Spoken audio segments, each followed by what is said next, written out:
I want to thank the folks in Baltimore and the folks in Kansas City because we always had nothing today. I don't know what we're going to do. We're going to tell knock-knock jokes. I don't know. Dirty limericks, possibly. But thank you, because they could have done it during the draft. They could have done it over the weekend when people weren't engaged. But I really want to say thank you to Eric DeCosta and Brett Veach for coming together and getting the deal done that sends Orlando Brown, who made it clear he's not a right tackle, he's a left tackle, wants to be a left tackle. Chiefs need a left tackle. There are the full terms of the deal. You know, it's funny. You no longer have a guy traded for like a first-round pick. There's got to be all this extra stuff, like the little grains of rice that you put on the scale to get it just right. This is one of those trades where, well, okay, it's Orlando Brown and a second-round pick and a sixth-round pick next year. We're going to get the sixth-round pick next year, and you get back first-round pick, but also a third-round pick and a fourth-round pick, and just to balance it out, a fifth-round pick next year. So that's what happens. But the main feature is pick number 31 goes to Baltimore, and Orlando Brown goes to Kansas City, and now the Chiefs have a left tackle, ostensibly, who's entering the last year of his contract with no new deal to be done, reportedly. I saw multiple reports to that effect, and it's a win-win, but it's odd because even though they're not in the same division, they are two of the top rivals in the AFC, and there's a chance that Orlando Brown could help the Chiefs beat the Ravens at some point when it matters most in January. Yeah, that's one of the most interesting things about this, other than the fact that, you need a lot of bags of rice in order to balance out anything with Orlando Brown, because that's a really big dude. But I'll tell you what, Mike, I think that when you look at what Orlando Brown is going to bring to the Chiefs, it's something that they really, really, really needed, because if you look at that offensive line, and we've talked about this ad nauseum, it was very depleted by the time that they got to the Super Bowl. And so one of the things I think you got to applaud Brett Veach for is not just saying, well, we have Patrick Mahomes, and that's going to cover up for a lot. No, they had to say, we're going to go out there and we're going to get better. And they were aggressive in getting a player that is on a team that was in their conference. So if you have to trade, a first-round pick and a couple other picks in order to get that done, and then you still get a second-round pick back, I think that is something to be applauded. And the Chiefs and the Ravens do get together in the regular season this year in Baltimore, so Orlando Brown will be back at some point. We find out on May 12 when the games will actually be. We know the who and the where. We find out the when in a few weeks. And remember, last year, early on, when the Chiefs beat the Ravens on a Monday night, it was Lamar Jackson who said the Chiefs are our kryptonite, and they didn't get a chance to have that rematch in the postseason. But Chiefs a little bit better today, and the Ravens picking up a first-round pick. I thought that the Vikings would be a potential trade partner for the Baltimore Ravens with Orlando Brown, because the Vikings have that need as well, although they're thinking about Ezra Cleveland moving from guard to left tackle. They weren't ready to do it last year, and they kept Riley Reif. I don't know what's changed in a year, but that was the one I thought that would happen, and maybe that's the one you were hoping would happen, Mike. I don't know. I don't know that I was hoping it would happen, because if the Ravens would have found a way to make it work if they really wanted to keep him, because I don't think left tackle is as important as it used to be. I think left and right are almost equally important, right? It's not like this is a high-flying passing game in Baltimore, and Lamar Jackson doesn't need a ton of protection for his blind side. If Orlando Brown's a great tackle, you just pay him and you keep him, and you've got Brown and you got Ronnie Stanley. So I just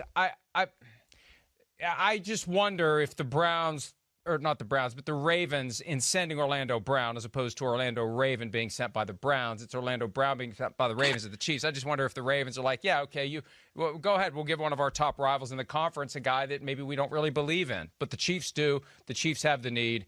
And the Ravens now reportedly going to sign Alejandro Villanueva, the longtime left tackle in Pittsburgh. He happily will become the right tackle in Baltimore after the draft.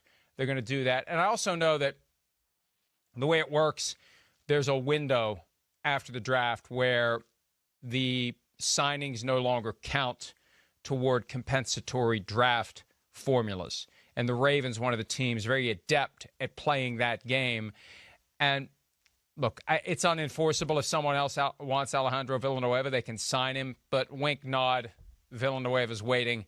And at the right time, the Ravens will sign him. And then he's the guy who replaces Orlando Brown. That's simple. Yeah, it is. So that's why all of the moving parts in this are so very interesting to me, because you've got a guy in Villanueva who is coming down from Pittsburgh, who's been a part of that rivalry, and you kept, doing the Freudian slip with the Browns and the Ravens thing, and it was little pins and needles just going. I wasn't doing it on purpose every single time. Yeah, I know. Well, we'll see if one of these teams can pick their quarterback of the future, Mike. So how about that? Maybe it won't be the Ravens or the Chiefs or the Browns, but one of these teams in the draft is definitely going to pick a quarterback of the future, aren't they? Let me say this to you right now. I didn't do it on purpose, but now that I know it bugs you, I will. I will. I now have my kryptonite to use on you, especially when you try to get smart with me. I finally found it. I still don't know when your birthday is. I'll find that out soon enough. But now I know. All I have to do is call the Ravens the Browns, and off we go. Or I suppose if I maybe get a copy of the biography of Art Modell and read a chapter or two on the air. Oh God! A segment called would that Reading. Hurt? It would. I'm sure it probably would hurt people's ears more than it would hurt mine. But yeah. Anyway, I think with Villanueva going down to the Ravens, what's going to be interesting to see is how he adjusts to being a right tackle. I think in that offense that is so run-based, it might be a little bit easier than it would, say, go into somewhere that's a pass-heavy offense because of the way you have to do things differently when you're a left tackle and a right tackle. Look, people talk about it sometimes, and, it is supposedly easier being a right tackle than a left tackle, but setting as a pass protector is very different when you're on the right than when you're on the left. It's basically like you have to change everything that's inside your brain, right? So I think going to an offense that is so run-based is going to work out well for Villanueva because you're just going straight ahead. And, the Ravens can sign different wide receivers. They can go after different guys in the draft and get a different wide receiver. And they obviously do need to improve their passing game. But as long as you've got Lamar Jackson, who's got the kind of wheels that he has, you've got the guys in the backfield that the Ravens do, they're going to continue to be a running-based offense. So from that perspective, I think that this is going to be a good signing for them whenever they execute it. I have heard the difference between left tackle and right tackle explained in some very graphic terms that, well, I don't know how. It's not like we can't say it. We've said it on the show before. I think we said it on the morning show. Somebody, and I can't remember who, said it's like wiping with your left hand and then wiping with your right hand, that's how different it is, that it's a dramatic change to your existence. And by the way, I'm multitasking here. I'm on Amazon looking for an Art Modell biography. There isn't one. Maybe I should write one. Maybe the world needs an Art Modell biography. My mom is in her car on the way home right now, and she is just so upset. Sorry, with you. Mom. Sorry, Mom. All right, I'll stop. Okay. The Chiefs, in shedding Eric Fisher, the number 1 overall pick in the 2013 draft, and Mitchell Schwartz, a 2-time All-Pro, they have added Joe Thuney, free agent from the Patriots. Kyle Long came out of retirement. He's joining the Chiefs. Center Austin Blythe is now in the fold, and Orlando Brown Jr., the son of Orlando Brown, who was a Browns tackle and took that notorious beanbag in the eye from who was the referee that threw the beanbag? I can see him. I can hear his voice. That is before my football consciousness, but I know who you're talking about. I don't know what you're talking about, but I couldn't tell you the referee's name. Yeah, wait a minute.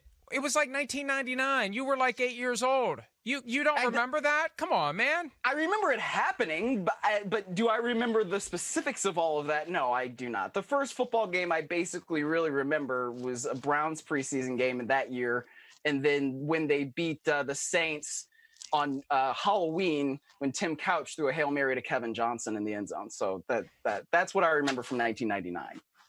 Jeff Triplett is the referee that threw that fateful beanbag. And remember, I mean, Brown went over and threw him down. He retired for like a year. He sued the NFL. Yeah. It was a big, ugly, nasty mess. They could write a book about that as well. The second volume to go along with the biography of Art Modell. All right. Hi, I'm Mike Tirico, and thanks for watching. Make sure to hit subscribe for the latest news and highlights from NBC Sports.